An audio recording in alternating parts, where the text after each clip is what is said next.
Hello, I'm Nicola McCarthy. It's Monday, the 27th of January. Welcome to City Today.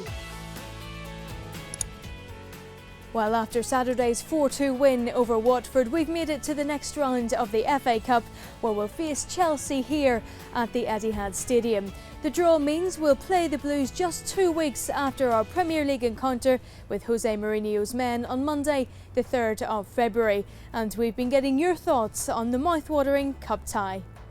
Big draw, obviously, against Chelsea in the 5th round. What do you make of that? It's a tough one, but I'm sooner be at home than going away to Chelsea. I thought that was the one we wanted to avoid, but we'll beat them here. Nice, easy game before we go to before we play Barcelona. So, be a good challenge for City. Well, we can beat them. We should have beat them away in the league. He's lost one of his best players, so I think it gives him more of a chance now. Yeah, I think we'll get a result. No problem. A bit of a scare on Saturday when we were 2-0 down, but obviously got there in the end. Big scare. I was glad it was 2-0 at half time because it could have been 3 or 4, and they changed it round, they came back, and a great result in the end. Well, last week a delegation from the Football Association were given a behind-the-scenes tour of the City Football Academy, and we caught up with England Under-21's manager Gareth Southgate to get his thoughts on the new facility. Oh, fantastic. I mean, I'd seen plans and drawings, but when you come here and see the sheer volume of it and the attention to detail, very, very impressive. There's a kind of fitness area there, so whenever he's coming back, they want to do some hard rehab, running, sprinting, stuff like that.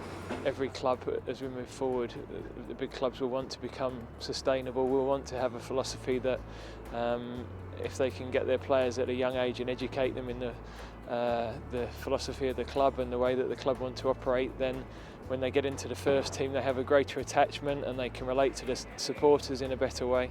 And it's great for young players to come in at the very start and see exactly the path that's there for them if they work hard and they're prepared to learn and listen to what's going on. And as a young player, you couldn't want for anything more here in terms of what's being provided by the facilities and the environment. So, for a club to provide that is fantastic.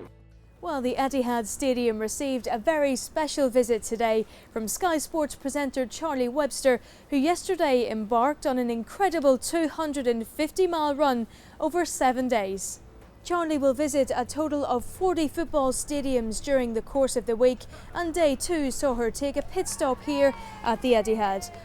This morning we had 3 guys running with us, which was really kind, and one of them was telling us about how he put fake tan on his legs. And then we had a policeman as well from Manchester who came along telling us stories and about how a swan guarded this estate and there's no burglaries on this estate, and it's like that really helps, that sort of chat, just to keep, because it's really mental as well, like it's so much in your head just to keep yourself going when you're in so much pain.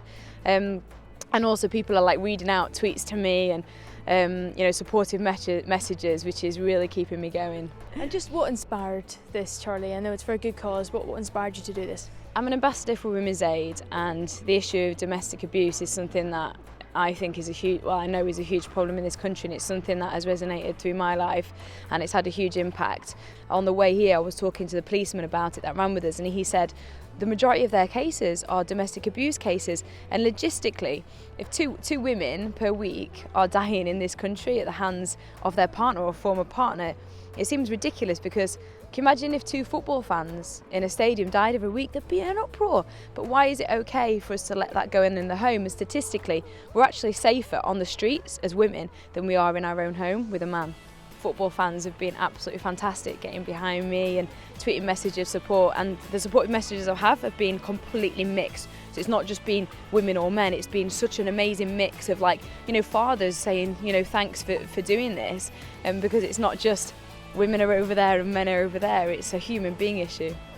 Well, good luck and thank you. Thank you ever so much. Thank you. Well, we wish Charlie and her team all the best for the rest of her run. We'll be back tomorrow with all the build-up to Spurs on Wednesday. See you then.